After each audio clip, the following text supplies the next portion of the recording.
Well, let's start off at the top because we've got this conference kicking off tomorrow, and the theme is Coffee Renaissance in Africa. The time is now. What's the aim of a conference like this? Yes, basically we are discussing here the situation of the coffee production in Africa and taking into account what happened in the last 20 years and what can be done in terms of improving the conditions for coffee in Africa. What is the status at this stage of the game, and where do we stand when it comes to the coffee industry on the continent? The coffee industry in the continent has suffered a lot in the last 20 years, but is set to improve in a certain way because the consumption of coffee is showing signs of increasing, and we need to make sure that the Africans can benefit from the possibilities that this brings in terms of development. Is consumption really increasing, though? I mean, we've got African countries consuming 3% only of all the coffee that it produces at this stage of the game. Yes, consumption is increasing in emerging markets, and some producing countries like Brazil, like Colombia, like India, Indonesia. And in Africa, we need to create the conditions for this increase in domestic consumption, because I feel that this is a way forward in terms of stabilizing prices.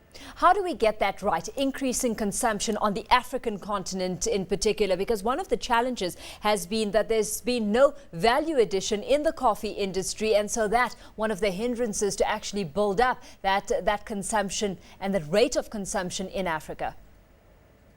This is an issue that we are going to address, and we want to see more cooperation between the countries that produce coffee and consume it very heavily, and the African countries, because as I said before, this can help the farmers here to stabilize their prices when they have another option to sell the coffee to the market. Let's look at production levels and where we're sitting, because one of the themes or topics on the agenda is enhancing production as a whole. There's been a decline in production of coffee that's currently at 13% compared to the 1980s when production of coffee was sitting at 30%.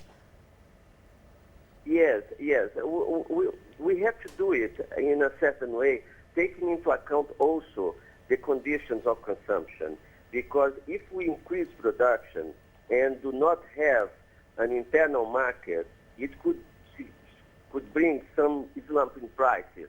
So we have to do it in tandem with the market situation.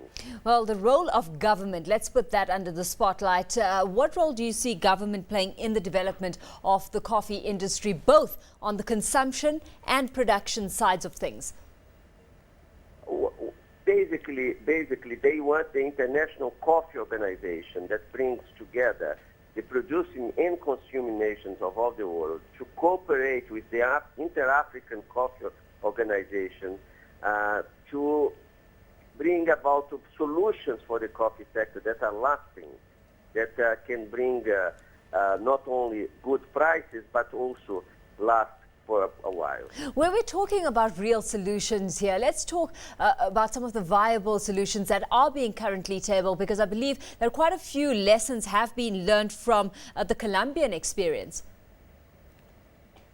Yes, the Colombians did very well in terms of marketing their coffees, and they produce very good coffees as well.